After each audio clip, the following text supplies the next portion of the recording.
اللہ تعالیٰ فرماتا ہے یا ابن آدم، اے ابن آدم، انک ما دعوتنی ورجوتنی،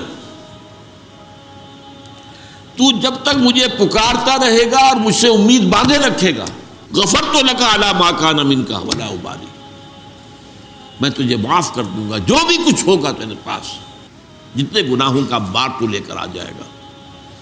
اور بڑا پیارا لفظ ولا ابالی، اور مجھے اس کی کوئی پرواہ نہیں۔ اے میرے بندے، اے آدم کے نسل، اے ابن آدم، اگر تیرے گناہ آسمان تک پہنچ جائیں، ان کا انبار اتنا ہو کہ آسمانوں کو چھو رہا ہو، اور کہ پھر بھی تم مجھ سے استغفار کرے گا تو میں تجھے معاف کر دوں گا۔ اگر تو میرے پاس حاضر ہوگا زمین کے حجم جتنے گناہ لے کر، ثم لقیتنی، اور پھر تو مجھ سے ملاقات کرے گا، اب آ گیا وہ لفظ استثناء والا، لا تشرک بی شیئا، یہ شرط پوری کرتے ہوئے کہ میرے ساتھ شرک میں ملوث نہیں۔ یہ میں نے آیت پڑھی آپ کے سامنے کہ 2 مرتبہ آیا سورہ نساء میں، ان اللہ لا یغفر ان یشرک بہ، اللہ اسے تو ہرگز معاف نہیں کرے گا کہ اس کے ساتھ شرک کیا جائے۔ فرش التراب يضمني وهو غطاء، کہ یہ مشرکین جن آلہہ کو پکارتے ہیں، یعنی انبیاء، صدیقین، اولیاء اللہ یا ملائکہ جو فی الواقع موجود ہیں، ان کے وجود سے تو انکار نہیں ہے، باقی اور جو کچھ گھڑ لیے ہیں وہ اپنے طرف سے، ان کے لیے تو کوئی دلیل نہیں ہے، نہ عقل میں، نہ نقل میں، نہ وحی میں، لیکن یہ تو واقعہ ہے، فرشتے ہیں، ملائکہ ہیں، اولیاء اللہ کی ارواح ہیں، انبیاء کی ارواح ہیں، لیکن یہ ان کو جو پکار رہے ہیں یہ کام غلط کر رہے ہیں۔ اولئک الذین یدعون، جن کو یہ پکار رہے ہیں، یبتغون الی ربہم الوسیلہ، وہ تو خود اپنے رب کی قرب کی تلاش میں ہیں، وَيَرْجُونَ رَحْمَتَهُ، اور اپنے رب کی رحمت کے امیدوار ہیں، وَيَخَافُونَ عَذَابَهُ، اور وہ بھی اللہ کے عذاب سے بالکل نڈر نہیں ہے۔ جیسے کہ حضور نے فرمایا کوئی شخص محض اپنے عمل کی بنیاد پر جنت میں داخل نہیں ہوگا۔ جب کسی نے بڑی ہمت کی پوچھ لیا کیا حضور آپ بھی؟ فرمایا ہاں، الا ان تغمد بی ربی رحمت ربی، جب تک کہ اللہ مجھے ڈھانپ نہ لے گا اللہ اپنی رحمت سے، میں بھی نہیں داخل ہوں۔ اس سے حضور خالی نہیں، اور کون ہو سکتا؟ تو بین الخوف والرجاء کا معاملہ جو ہے، البتہ ایک حدیث بیان ہوتی ہے سبقت رحمتی علی غضبی، میری رحمت میرے غضب پر غالب آ گئی، میری رحمت میرے غضب پر بازی لے گئی ہے، سبقت رحمتی علی غضب۔ اس کی شرح اصل میں یہ حدیث ہے جو آج ہم پڑھ رہے ہیں۔ اس میں اللہ کی ایک شان آئی ہے کہ وہ غنی ہے، بے نیاز، جیسے فرمایا ایک جگہ پر ما یفعل اللہ بعذابکم، اللہ کو تمہیں عذاب دے کر کیا لینا ہے، لئن آمنتم وشکرتم، اگر تم ایمان اور شکر کا راستہ اختیار کرو تو اللہ معاذ اللہ سیڈسٹ نہیں ہے کہ کسی کو تکلیف دے کر اسے خوشی ہوتی ہے، معاذ اللہ، ما یفعل اللہ بعذابکم۔ تو الغنی 8 بار آیا ہے قرآن میں اللہ کا نام، اور لغنی 2 مرتبہ، اور غنی منصوب حالت میں 3 مرتبہ۔ اللہ غنی ہے، کوئی اس کو ضرورت نہیں، جس کی ایک حدیث ہم پڑھ چکے ہیں کہ اگر زمین کے آسمان کے تمام باسی اول و آخر، قل ان کان انسکم و جنکم اولکم و آخرکم، اولین بھی آخرین بھی انسان بھی جن بھی سب کے سب جو بدترین انسان ہو سکتا ہے ویسے بن جائیں، تب بھی اللہ کی سلطنت میں کوئی کمی نہیں ہوگی۔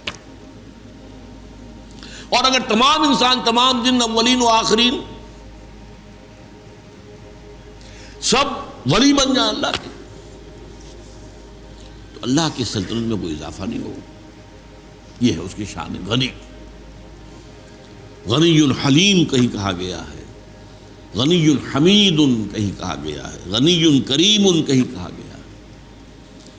تو یہ دو چیزیں جو ہے، رجائیت اللہ سے اور اللہ کی شان استغنا، اس کا بیان ہے در حقیقت اس حدیث میں، جس کے راوی حضرت انس بن مالک رضی اللہ تعالی۔ وہ فرماتے میں نے خود سنا اللہ کے رسول کو فرماتے ہیں۔ یہ انداز ایسا ہے کہ جو بڑا یقینی ہو جاتا ہے، سمیٹو میں نے خود سنا۔ اگر عن سے کہا جا رہا ہو تو ہو سکتا ہے کہ وہ بات کسی اور صحابی سے ان صحابی تک پہنچی ہو، ان سے مروی ہے، اچھا انہوں نے خود سنا ہے، یہ کیا ہے، یہ یقینی بات نہیں ہوتی، لیکن سمیٹو میں نے سنا۔ قال اللہ تعالی، یہ حدیث قدسی ہے جس کی کئی مرتبہ میں آپ کے سامنے ڈیفینیشن بیان کر چکا ہوں۔ اللہ تعالیٰ فرماتا ہے، یا ابن آدم، اے ابن آدم، انک ما دعوتنی ورجوتنی،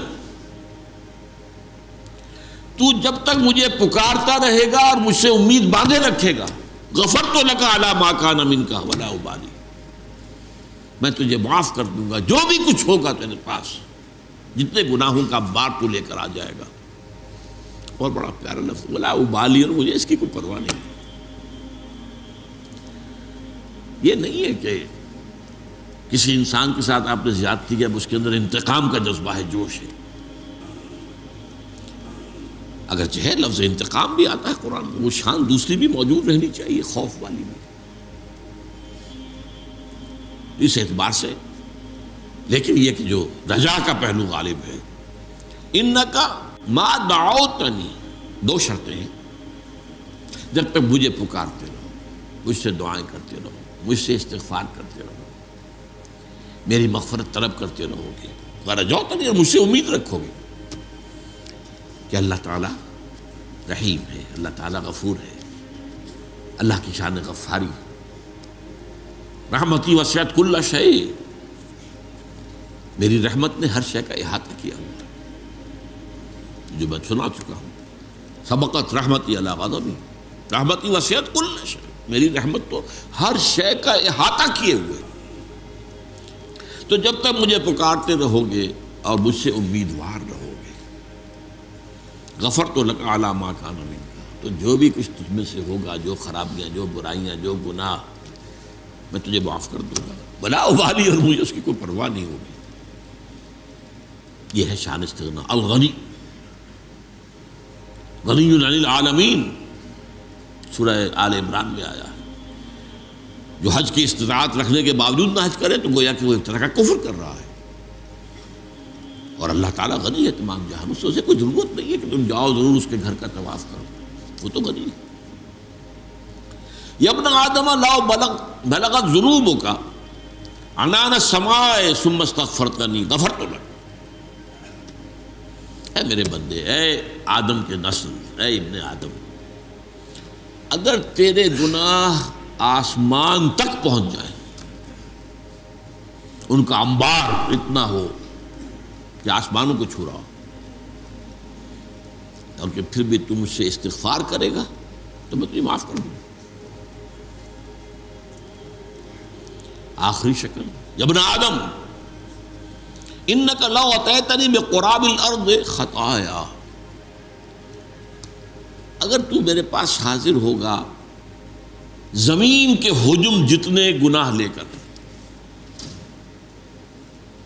ثم لقیتنی، اور پھر تو مجھ سے ملاقات کرے گا، اب آ گیا وہ لفظ استثناء والا، لا تشرک بی شیئا،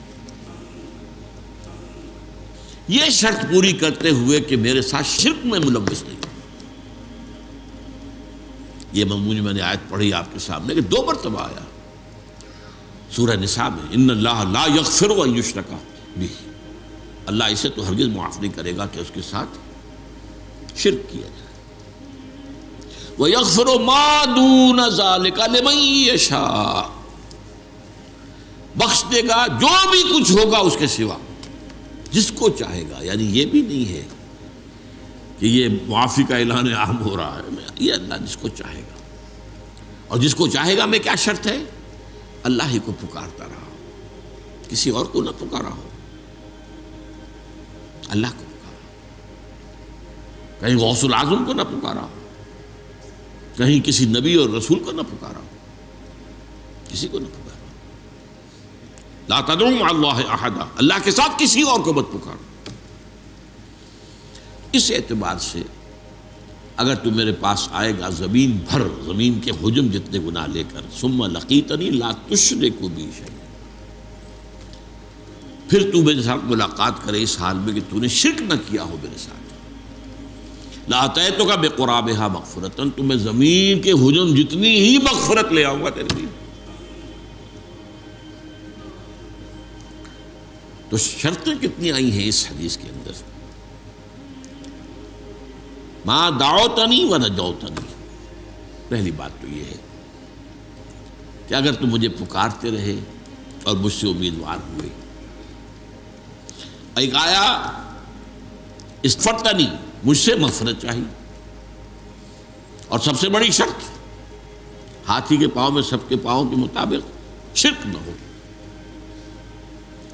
اب اس سے آپ کو اندازہ ہو جانا چاہیے، اور دو مرتبہ جو آئی ہے سورہ نساء میں، شرک کو معاف نہیں کرے گا، یہ اعلان عام ہے. تو شرک در حقیقت کتنا عظیم گناہ ہے، لیکن اس کی حقیقت کو سمجھنا آسان کام نہیں. ہوس چھپ چھپ کے سینوں میں بنا لیتی ہے تصویریں. آپ نے بت سامنے رکھ کر نہیں پوجا، اپنی خواہش نفس کو پوج لیا. ہم پچھلی مرتبہ پڑھ چکے ہیں آیات. ارأیت من اتخذ الہہ ہواہ افانت تکون علیہ وکیلا.